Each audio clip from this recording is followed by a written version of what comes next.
All right, today we're going to be talking about the philosophers that Diogenes Laertius describes as the least surly of the philosophers, those who really don't have much of a view to put forward on their own right, but are primarily criticizing the views of others, and are, in a sense, doubting the very possibility of knowledge. So these people are the skeptics, and they're defending a philosophical view known as skepticism. Now, what is skepticism? Well, it's an attack on the possibility of knowledge. We've seen two approaches to what knowledge is. The internalist approach, that knowledge is justified through belief, or something very similar to that, and the externalist view that knowledge is belief, true belief, arising from a reliable process. Well, there are versions of skepticism that attack each of those. So within the West, the standard view has been internalist. Consequently, skeptics in the West have typically argued that all of our beliefs are unjustified. People in the East have argued instead that our beliefs are unreliable, that our processes of belief formation are unreliable, or at least that we have no basis for thinking that they are reliable. So they conclude that a certain kind of knowledge, at any rate, is impossible. Now, most of us are skeptics with regard to certain questions. If somebody got into an argument about something, we would end up thinking, yeah, gosh, I don't think it's possible to know the answer to this, you're wasting your time. On the other hand, the philosophers we're going to look at hold these views in an extreme form. They think that all beliefs are either unjustified or unreliable, and so they think that all knowledge is impossible. Now, what kinds of knowledge might you doubt? With not sort of globally thinking all knowledge is impossible, but knowledge of a certain area. Let's say two friends get into an argument about such and such, and you end up thinking, what a waste of time. There's no way to know who's right. What are some areas like that, where you might think, yeah, about that kind of thing, I don't think it's possible to have knowledge? Yeah? Whether God exists. Whether God exists, okay? You might be a skeptic with respect to that. And you might say, I don't think it's really possible. We've seen in this course some arguments in favor of God's existence, some arguments against. You might conclude that either none of these arguments are good, or that they're equally balanced, and that in any case you really can't know whether God exists or not. And some people have taken that as grounds for religious disbelief. Others have said, well, that just makes room for faith. And in fact, Kant famously attacks the possibility of religious knowledge, he says, to make room for faith. So, however you interpret that, you might end up saying, yeah, religion is an area where I don't think it's possible to really have knowledge. And so you might be a skeptic about religious claims. Even if you weren't a skeptic about all religious claims, you could be about certain kinds. A bunch of people are talking about, let's say, details of the properties of God, and you might think, even if you think you could know that God exists, you couldn't know that sort of thing about God. There's this classic example of medieval philosophers sitting around debating how many angels will fit on the head of a pin. And you might think, look, that surely is a waste of time, even if I'm willing to grant you the premise that there is a God and there are angels and all of that. Are there other areas where you might think knowledge is really impossible? Yeah? Trying to tell what someone else is thinking. Trying to tell what someone else is thinking. Okay, good. You might think it's really impossible to know what another person is thinking. Now, why? Well, partly you might think, look, I get general cues from their behavior, from their facial expressions and so on, but some people are pretty good at faking it. There's this old saying, if you can fake sincerity, you've got it made. And you might think, yeah, I don't know whether somebody's really thinking. Maybe they're smiling at me, and I'm thinking, oh, they're happy to see me, but they might be thinking, that SOB again. And so you might think, yeah, I don't know what they're really thinking, even if they say it right, because people can lie about what they're thinking all the time. And so you might be a skeptic about your ability to know what other people are thinking, or maybe even whether they're thinking at all. There are some philosophers who have a skeptical puzzle called the puzzle of other minds. How do I know that any of you are actually thinking anything at all? Actually, after seeing some exam results in some courses, not of course this one, I end up thinking, oh yeah, maybe that's a real puzzle. But ordinarily, no, we think other people are thinking very much as we do. But these philosophers say, well, how do I know that? Maybe you're all figments of my imagination and you have no mental life at all. Or maybe you're all robots, for all I know. And so they worry about how we know that other people have any thoughts at all, let alone that they're thinking this or that particular thing. Other things, yeah? Arguing about the meaning of a work of art. Oh, good. Arguing about the meaning of a work of art. You walk into, let's say, the Rothko Chapel in Houston, and you see all these canvases that actually look a lot like this blackboard when nothing's written on it. And what does it mean, right? Well, one person might be sitting there thinking, wow, I think it speaks to the meaninglessness of existence, and it expresses a profound moral nihilism. And somebody else says, no, it's talking about the darkness inside the human heart, and it's a sort of protest against human injustice and man's inhumanity to man. Somebody else walks in and thinks, oh, it's charcoal gray. I like charcoal gray. Cool. Right? And you might think, yeah, is there a right answer about what those paintings mean? Maybe there isn't, right? And it doesn't have to be just that kind of abstract art. It could be anything. You see a Turner painting of, let's say, the Fighting Temeraire, this ship that is being towed away for the last time to be broken up. And somebody might say, yes, it's really a lament about the passing of an earlier era and the rise of the industrial age. Somebody else says it's really Turner reflecting on age and the fact that everything and everybody gets old and at some point you start feeling obsolete. Somebody else says, no, I think it's just all about light and the use of light here. And so it can be similar. So it's not just modern art, you might say, that poses this problem. It could be anything. Other things you might be skeptical about. Yeah? Who would win between two teams? NBA championship or something? Good. Who would win between two teams? Especially two teams that can't possibly play each other. I am a baseball fan, and so I have been witness to many debates about whether the 1927 Yankees were a greater team than the 1961 Yankees, for example. And you might say, look, you can't take Mickey Mantle and Roger Maris and transport them back to 1927. You can't take Babe Ruth and Lou Gehrig and transport them forward to 1961. You can't really say, well, what if we meet them in between? And by the way, it would be sort of unfair if you could, because are they playing by 1961 rules with 1961 baseballs, or 1927 rules with 1927 baseballs? Or do we have them meet halfway in between, wherever that would be? And I'm not being very quick with the math in my head at the moment, but should they meet in the middle of World War II? And, there's no way to really do this. And so you might think, yeah, look, that kind of debate is one that really has no outcome. Or similarly, Bill James' historical baseball abstract is filled with arguments about who was the greatest center fielder of all time, who was the greatest third baseman of all time, and so on. And you might think this is all entertaining, but look, in the end, there's no way to know who was the greatest third baseman of all time. Maybe the question doesn't even entirely make sense. So there are lots of particular areas where you might think knowledge is impossible. And if it is impossible, you might conclude that, well, it's a waste of time worrying about it. You might think, so there's nothing to it. Or you might think, well, in the end, you just have to choose a position and choose a belief and support it with faith rather than argumentation that would establish knowledge. Now, there are two kinds of skepticism. Skepticism when it's applied to everything and not just to a particular area. Academic skepticism is, you might say, the oldest form, and then Pyrrhonian skepticism is an alternative attitude to have about this. So Diogenes, again, attributes this to Socrates, though it doesn't appear in any of the dialogues of Plato.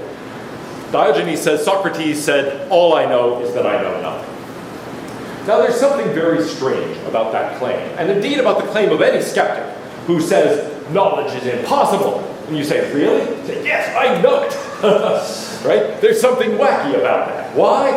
Well, it's sort of obvious, right? I mean, look, if knowledge is impossible, how could you know that knowledge was impossible? There's something contradictory about saying all I know is that I know nothing.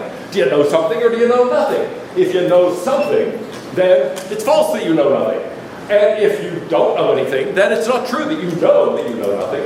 And so it looks like this is an incoherent thought. Now maybe we could fix up Socrates' position. After all, it looks like it's self-refuted.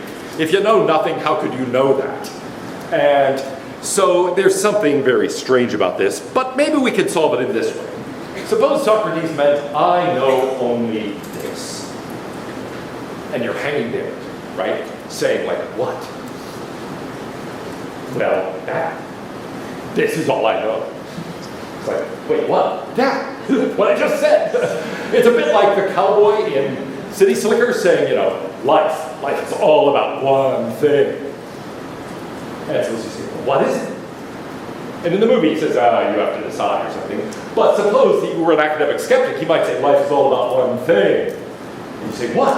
The fact that it's all about one thing. It's like, that's weird, right? I mean, it's not exactly inconsistent. It's not contradictory anymore, I think. But on the other hand, there's something wacky about it. How could you know something like that? How could you know that this is all I know? How could you know that life is all about one thing, namely the fact that it's about that one thing? It's weird. So here's one way to look at it. You'd immediately say, well, wait a minute, how do you know that? And if somebody gives you a reason, they're inferring it from something else, presumably something else they know. And in any case, they must think they know that it follows from that thing. And so even there, it looks like it's number one, arbitrary, and number two, impossible to support with a reason without getting back into the same contradiction. There's another problem that Gisela Stryker has pointed out with academic skepticism. It is that academic skeptics typically make a recommendation. They say knowledge is impossible, and so, blah, blah, blah. Now, and so what? Well, think about some of these areas. Suppose you really were convinced that it was impossible to know whether God exists or whether there was any truth to any religious claim. What would your attitude then be about religion? What attitude might you take? Yeah? That it is not necessarily any insight or like of any value. Okay, you might conclude that it doesn't have any value. It doesn't offer any insights. And so you would basically say religious knowledge is impossible, so forget about religion. Ignore it, right? It's of no value. Or you might, as Kant does, or as Al-Ghazali does in the Islamic tradition, say it's impossible to have religious knowledge. So have faith. And that would be an alternative response. But in any case, you're saying knowledge is impossible, so I think you ought to, not waste your time with this. Or I think you ought to then believe and forget it. Don't worry about whether you know. Whatever it is, there is some recommendation. Now, what about something like these arguments about baseball? Who's the greatest this? Or could this team beat that team? And it doesn't have to be baseball, right? Choose your favorite sport. It could be, could the 79 Steelers take on, the 83 Cowboys? Well, actually, they did sort of, those player teams overlap too much.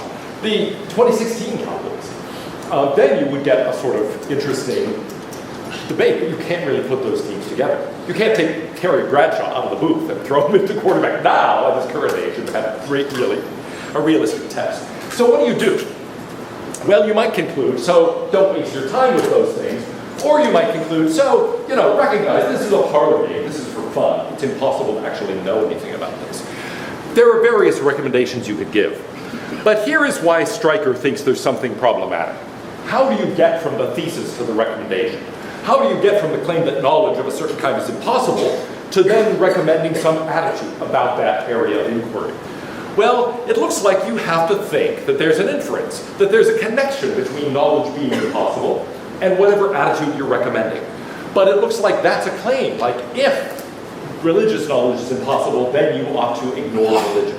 Or if there's no way to know which team would really be greater or which player was greatest, then just treat all such things as parlor games, not as serious attempts to know anything.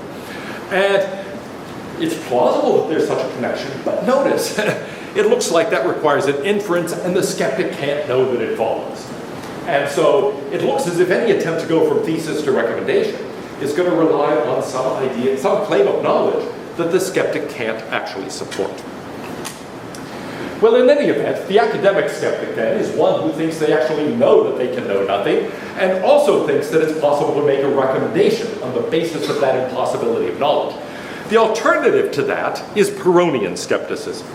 The Pyrrhonian says, I don't know anything, even whether I know anything. So the academic skeptic says, I think knowledge, well, no. He says knowledge is impossible. And you say, really? You know that? You bet I do. The Pyrrhonian says, instead, knowledge is impossible. Really? Do you know that? No. I don't even know whether I know it. And so that's something that, leads Diogenes to think these are the least certainly of the philosophers. They don't make any claims, even the claim to know nothing. Now, that's a little bit odd. They do give you arguments, but they deny knowing whether skepticism really follows from their arguments. They deny knowing whether there's any recommendation, and so typically they make no recommendation. They just say, look, you think you know something, in fact you don't know. And in the most refined forms of this skepticism, they basically say, I will take your premises. I'll take things that you think follow from your premises, and I'll show you that your knowledge claims are unjustified or are unreliable. but they don't put forward any arguments themselves. So, yeah, meeting tonight, help for skeptics. Or is there? Well, anyway, yeah, how do skeptics support this view? After all, if a skeptic just says, I don't think you can know anything, they're like the kid in the back of the class who throws spitballs at the teacher. Or, in my own case, there was a kid in a geometry class I once tried to teach who just shelled pistachios and threw the shells at me, all through geometry class. Here's the worst part. He was my favorite student in the class. The rest were worse. Well, anyway, yeah, I decided that I mean, what possessed me to ever decide that I would spend a semester teaching in a junior high school? That was a bad mistake. It did convince me, however, that I never wanted to do that sort of thing again. Now, here is an argument for skepticism. We're going to look at several different skeptics and also some arguments put forward by philosophers who in the end are not skeptics, think it's possible to answer these arguments. The two who think it is possible to answer them are Descartes and Philo of Alexandria. And we're going to look at both of them for arguments for skepticism because they both summarize a series of arguments. They're very important sources for understanding why you might be a skeptic. But in the end, they think it's possible to defend knowledge claims against them. So these arguments are not really, in the end, their final view. They're saying, look, here's an argument that knowledge is impossible. In the end, they think these can be answered.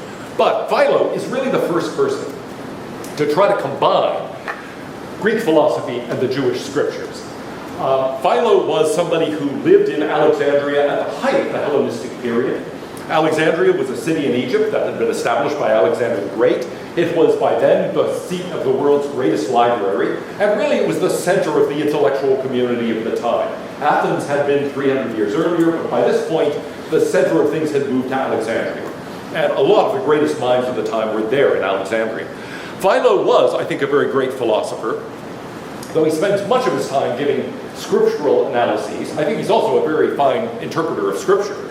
But for today, I want to mention that he just begins this project of combining Plato with Judaism and then Christianity, something that has continued throughout the history of those religions. In any event, there is one particular work of his based on an incident involving Noah, entitled On Drunkenness.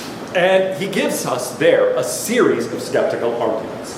Now, why does he get into this question of skepticism? In part because of this question of drunkenness. Is the world the way it is when you're... Is the world the way you perceive it when you're sober? Or is it the way you perceive it when you're drunk? Now, at first glance, you might think, well, that's a dumb question. It's when you're sober, right? But actually, in the 60s, there were all these people who thought that if they took some LSD, they were seeing the true nature of reality. So it's not a trivial point. You might think, yeah, look, the world was pretty depressing until I started drinking. So then it's all okay. And so I figure alcohol is necessary for the true appreciation of life and the true appreciation of the world. And that might be a problematic attitude to have with respect to the health of your liver. But nevertheless, philosophically, you can't rule it out for that reason. And so it's a serious sort of question he raises. But anyway, here is one of the most important arguments he offers. It's the argument from illusion. And basically it goes like this. We often misperceive things. Can you think of times you thought you saw something or heard something, and then it turned out to be something different? Yeah. Oh, sorry, can you say? Like when you pass by someone and you think you know them. Oh, good. You pass by somebody, you think you know that person. Maybe embarrassingly, you look over and you say, you wave, you say, hey, and then it turns out it's not that person. I've done that actually recently, where there was somebody passing by and it looked like somebody I knew. Actually, it looked like a student of mine from last year. And so I said, hey. The person looks at me, and then once they turn to me, I realize, oh, it's not that person at all. And then you feel like an idiot. Actually, luckily, I didn't do this, but in a store recently, my wife was in the same store, and I thought she was right behind me. So at some point, I turn around and I'm about to talk to what I think is my wife, and there's some other woman there. And so luckily, I didn't just start saying, so you're going to buy that dress or whatever. That would have been, at least I was like, whoa. But Sometimes that can happen. Or periodically people are at my house and they will hear a rumbling upstairs. Or from somewhere, just like, and they'll say, oh, whoa, it's thunder. And I say, no, that's not thunder, that's just the cats. And they look at me like I'm insane. But when you have 20 cats and hardwood floors, and they stampede through a room upstairs, it sounds like thunder, okay? And so there have been times when even I think, oh my gosh, that's thunder. And no, it's just the cats. Or one of the most puzzling things is that at some point through the night, there's a huge crash in the house. And I think something terrible has happened, something has been knocked over and broken. I get up and I look around, and I can never find out what happened. I mean, I go, or there's a huge cat fight. And I walk downstairs to find out who's fighting who. And all the cats are there. A couple of them are looking like, hi, Dad. And the others are like, I've been sleeping. I don't know what happened. Right? And, well, anyway, there I think I'm right that there was a cat fight. But in the other cases, I've just given up. If there's a crash downstairs, I no longer even go down to check it out. Because it's like, yeah, I'll never find out what happened. It's impossible to know whether or not anything has happened or not. So anyhow, here's the idea. We often misperceive things like this, and there's no way to tell when we're doing it, okay? If I see somebody on the street I think I know, and you immediately say, wait, before you wave, are you really sure that you know that person? I can't tell until, for example, I wave and they turn in my direction and I realize I don't know them. And so there's no way to tell when I'm in one of those situations where I'm subject to an illusion. So on any given occasion, the argument goes, we might be misperceiving things. We can't really trust our own faculties of perception. And here's how Descartes puts the same argument. He says, to be sure, whatever I've so far admitted is most true, I've learned either from the senses or through the senses, but sometimes I've caught them deceiving me, and it's prudent never to trust fully anything that has once deceived us. So, that's the general idea. My senses sometimes deceive me. Now, in the cases we've been talking about, a little further inquiry can reveal that, it's not thunder, it's cats running around, or that that's not my friend, or that that woman is not my wife, and so on. But there are other illusions that even once we know they're illusions, we can't stop seeing it that way. This is one of the most famous ones, the Muller-Lyer illusion. You look at this, and which side there appears to be longer? The part of the line segment that is on the left, or the one on the right? The one on the left looks longer. Now, as the little ruler there indicates, actually they are exactly the same length. But even once you look at the numbers and you realize that, you can't force yourself to see them as being the same length. It tells us something deep, I think, about our own perceptual systems, that they are subject to this kind of illusion. We start immediately trying to interpret that in a three-dimensional context, and we can't stop doing it, even once we realize that two-dimensionally, those are exactly the same length. We start reading perspective into things. The same sort of thing happens with respect to color and with respect to size. So take a look at those two circles in the center, the orange circles. Which is larger? Yeah, some of you know the trick already. They're the same size. And yet the one on the right looks larger. And even once I find out they're the same size, I can't make myself stop seeing it that way. It still looks bigger, even though I'm looking at it saying, they're the same size, they're the same size. Sorry, my eyes don't agree. The eyes say, no, the one on the right is bigger. And it's not a question of my weird background there. It's the same thing if I would put it against a white background. If anything, it's even more dramatic. And then there are things like this. What on earth is going on in that image? There are lines. What are they? Yeah, they're just a bunch of straight lines for one thing, and then they're embedded rectangles. It can look like, first of all, that they're curved, and secondly, that they're kind of this type of spiraling toward the center. They're not. They're just a bunch of absolutely straight rectangles against a weird background. That kind of perception against a background is something that can easily fool us. Look at those. The black lines and the white lines are all parallel. And yet they really don't look parallel. It looks like they're slanting. This cafe relies on that. Those lines are all straight, and those tiles are just simple rectangles. But because of the patterning of the white and black tiles, it looks like the lines are not parallel at all. Or what about this? This is another dimensionality puzzle. where we look at that line AC and line AB, which is longer? Which looks longer? AC looks longer, and yet they're exactly the same length. It's because we take something that is two-dimensional and interpret it in light of a three-dimensional image, and really, until you get right up to it and look carefully, you can't even when I do that now on the screen, I can't really see them as the same length. Something similar happens there with respect to those blue lines. Which one looks longer? The one on the left, right? And yet, they're the same length, which is bizarre. Oh, this one, yeah, I don't actually understand what that one's doing, and I meant to cut it out. This one, what is that shape in the center? Yeah, that's a perfect circle. And yet it looks distorted, right? It looks like it's sort of an eyeball shape or something. What are those shapes? It looks like a big spiral in toward the center, right? But it's not. It's a bunch of ellipses within each other. Same thing is true of that. Look at that, if you can. It looks like there's a sort of bubble there, right? Magnifying those things in the middle. But it's just exactly the same shapes turned at 90 degrees. And they also look like they're moving. Take a look at the squares marked A and D there. They are exactly the same color. Or, take a look at those two vertical columns. They are exactly the same shade of gray. Or that line in the middle, that doesn't change color. That is exactly the same color all the way through. And I thought, you probably wouldn't believe me when I told you that. So look at that. It is all the same color throughout. And yet, against that background, it really doesn't look like it. Look at this one.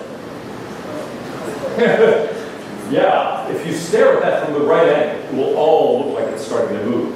But that is not animated. It's not actually moving. Now, as I stand here, I'm at the wrong angle for it. But if you're at anything like the right angle, it's going to move. And similarly this, if you stare at the right point, it's going to look like it's moving and like the cars are flying out at you.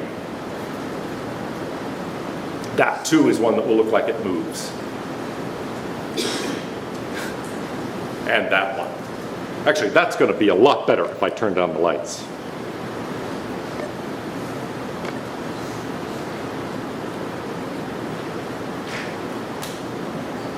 Well, anyway, this one is really disturbing. Yeah, count the dots. Where are there white dots? Where are there black dots? They just keep moving around. And now look at this. A number of European companies have decided to make illusions as part of their advertising campaign. So that looks like the bottle, right? There's this huge bottle in the truck and it's sticking out the side. But in fact, it's just that the truck is painted to make it look that way. Or this one. Which direction does that truck face? That's actually what the German says on the side. Or that. You're not seeing inside that truck. That's just painted on the side of the truck to make it look like it's defying gravity. And then there are other cases of ambiguity where you can see it more than one way. What is that thing? Some are seeing it as a rabbit, some are seeing it as a duck. It is Wittgenstein's famous duck rabbit. You can see it either way. The bill is off to the left for the duck, or those are the ears of the rabbit. The Necker cube is similar. Which face is facing toward you? I most naturally see it as that face that's sort of in the lower left-hand corner, as out toward me. But you can also, if you stare at it, make it go the other way and see that as the back and see the other side as the front. And sometimes this is really used. Architecturally, it looks like those are straight lines and you're seeing the perspective, so they go up like that. But actually, the way that building is built, they have those lines that are not strictly parallel, precisely to make you see it either taller or less tall than it really is. I believe in that case, the building actually goes slightly out like that, so that those things are not, strictly speaking, parallel. Now, there's an argument that's closely related to this puzzle about illusions, things we see that aren't the way they are, things we just don't see. We're capable of missing a great deal. In fact, it is so pervasive that psychologists have begun to think that we're capable of seeing actually very little of what's going on around us. Now, in a way, it's obvious just given a blackboard, because if you look at our focal, the size of our focal region, you realize we're focusing on only a very small part. If I filled this blackboard with writing, and you were focused on a certain word, you can only see a few things. There's a dramatic illustration of this with eye tracking machines. They can take your eye and measure where your eye is looking, and they will have a text that is there, and the letter that it's supposed to be will be there where your eye is focusing. And I think 1 or 2 letters on either side. But otherwise, everything goes to X's. And if you're watching somebody read on this machine, it's an absolutely astounding thing, because what you see is almost all X's. The person has the experience of reading a normal text. They're completely unaware that everything is an X, except the little tiny region they happen to be focusing on. I've done this in both ways. I've stood beside the machine and somebody else is doing it, and I've actually had my own eyes tracked. And I can say, it just feels like you're reading this text. There is no awareness at all that anybody's playing a trick on you, because you can attend only to really about, at most, a 5-letter region as you're reading, and everything else would be just wiped out. You would never know. Well, this can happen with all sorts of other things. Psychologists have run many experiments. This started actually with people in university settings. A student comes in and asks for a form. Somebody says, oh, I'll get that for you. They step behind something, and a totally different person hands them the form. And nobody notices. But, you could think, well, it's a sort of similar looking person, a similar, it was always in these experiments, somebody of the same gender, somebody of roughly the same age. And so you might think maybe it's that, or maybe it's just that when you go and talk to a bureaucrat, one is as good as another, and it doesn't make any difference. Maybe it's something about the setting. And there are various other things like this that are a bit artificial. But a British psychologist decided to take to the streets and try some of these things out. He has somebody ask for directions, then somebody comes through and carries a painting of him, by the way, in between the separated people, and then a different person appears there, because they swap about who's carrying the painting. And as you'll see, almost nobody notices. Most of the things were pretty observant. But with a bit of mind control, I wanted to see if I could make these people take even the most obvious things for granted. You know, get the Trinity Church from there. You see that church down there? Yeah, right there. And there's a big two buildings down there.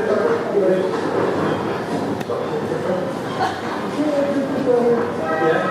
You stand there, which is a blue doorway. And then you walk down 2 or 3 boxes, and you click the doorway and go. You're walking in that way. Excuse me, do you ever at Trinity Church? Okay. Last time I switched with someone who looked a little bit like me, but where's the fun in that?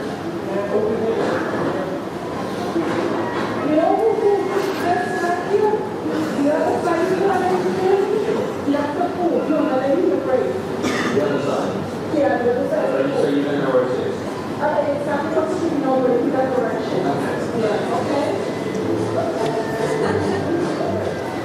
You're Trinity Church?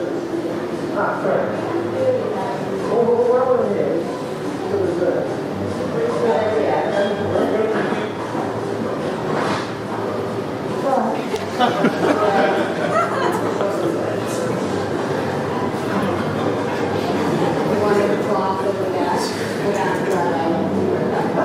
Thank you. Sorry, they're having some food.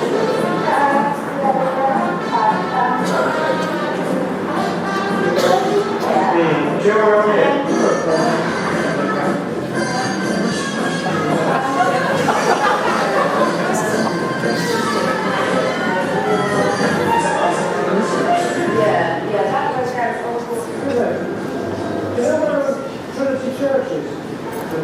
Yeah. I'm going to catch other people.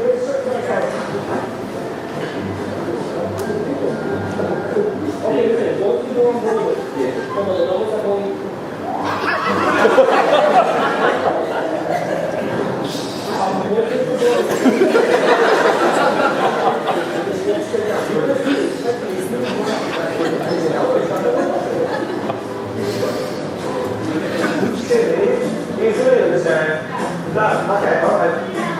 Piccadilly Circus?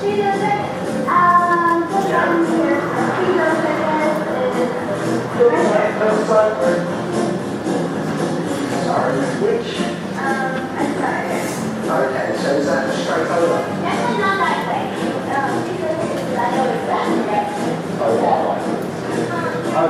Okay, thank you.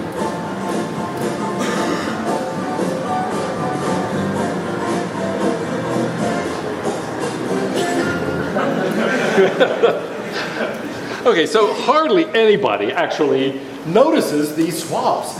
And there are famous ones where people are tossing a basketball and very strange things happen. You may have seen those. Anyway, it turns out we're just inattentive to a huge amount happening around us. So if somebody says, I saw something, they're subject to illusions. But if somebody says, well, I didn't see such and such, actually it's not clear at all that that has very much meaning. We're inferring things about what didn't happen as well as what did happen all the time. And yet we're very, very bad at recognizing what's going on around us. Here is, I think, maybe the most powerful argument that Philo gives. It's called the argument from comparison. And it's something that Sextus Empiricus, another later Greek philosopher, picks up on and elaborates as well. Here's the idea. We know not things in themselves as they are in nature, but things in relation to other things, and in particular in relation to our own faculties of perception and cognition. We know things only as they relate to us. We can't really distinguish what's in the object from what we're perceiving and is generated by our own eyes, our own neurophysiology. So, for example, we've talked about the distinction between primary and secondary qualities. The idea is the primary quality is really in the thing. It's in the thing itself, independently of us. But secondary qualities are things that are generated by the interaction of the thing with our own cognitive capacities. So, classically, the shape of something, that's really the way it is in the world, but the color of something, that's being generated by our own minds. Well, this argument says, how can you possibly draw a distinction between those two kinds of qualities? It would matter to us a lot in knowing something about the way the world is to know whether things really have the qualities we perceive them to have. But how could we possibly distinguish the primary qualities that are in the things themselves from the secondary qualities that we ourselves are supplying? And the argument goes, there's no basis for doing that. There's no way to tell what's really in the object itself and what's really a product of its interaction with our own visual system, our own auditory system, our own neurophysiology in general. And so here is the way that Sextus puts it. By the way, little hint for quotation parts, Sextus talks about all of these arguments as modes of skepticism. And so whenever you see the word mode, it means it's Sextus Empiricus. And here's his version of this. In the mode deriving from relativity, as we said above, the existing object appears to be such and such relative to the subject judging, and to the things observed together with it, but we suspend judgment on what it's like in its nature. So I see that the backpack looks pink, but is it really pink in the world, or is that something that my own visual system is supplying? Basically, Sextus is saying, I have no way of knowing. I can say it appears pink to me, but I can't say it truly is pink because I can't speak to its actual nature in the world. And last time, we talked a little bit about Zeno's paradoxes that are like this. They're arguments against the possibility of motion, and they're similar. It looks as if I'm moving around. But these arguments say, look, I couldn't possibly be moving around because I'd first have to go halfway to wherever I'm going and so on. And I'd have to do infinitely many things in a finite time. Or here's a classic form of this. A race between Achilles, who is very fleet of foot, and the tortoise, who's very slow. You might think that Achilles is going to win. But here's an argument that Achilles cannot possibly win. He's going to be racing the turtle, and to make it fair, we give the tortoise a head start. Okay, so here's Achilles, and imagine that the tortoise is there at the end of the table. Now you say, go! Well, before Achilles can pass the tortoise, he has to get to where the tortoise is now. So Achilles has to get up to the point where the tortoise was. But by the time he gets there, the tortoise has moved a little bit ahead. So the tortoise is still winning. You might say, well, he's now going to pass him. Aha! But before he can pass him, he has to get to the point where he is now. And so he gets there, but then by then the turtle has moved a little bit further on. And so on. So no matter how many times this happens, the tortoise is always ahead. Achilles cannot beat the tortoise. Now, it's a crazy argument, right? But on the other hand, what's wrong with it? It took people thousands of years to figure out exactly what's wrong with that argument. Well, we're almost out of time for today, but I'll just give you a little bit of flavor of what we're going to do next time. I want to look at a very important and very memorable Pyrrhonian skeptic from ancient China, Zhuangzi, who gives us arguments within the Taoist tradition that all of the distinctions we draw are in fact not in the world. Zhuangzi, who was roughly a contemporary of Aristotle, says, look, intellectual distinctions correspond to nothing at all in reality. And in fact, he concluded there's no point to doing anything. A later Neo-Confucian philosopher from the medieval period, Zhu Xi, said, Lao Tzu, the founder of Taoism, still wanted to do something, but Zhuangzi didn't want to do anything at all. So his recommendation is, look, you can't know anything. Any reasonable action will be based on knowledge, so there's no point to doing anything. All right. And it gives us, in effect, the slacker imperative. Just forget about it all. Don't do anything you don't absolutely have to do. Next time, we're going to continue on this theme, and we'll look at Zhuangzi's arguments in greater detail.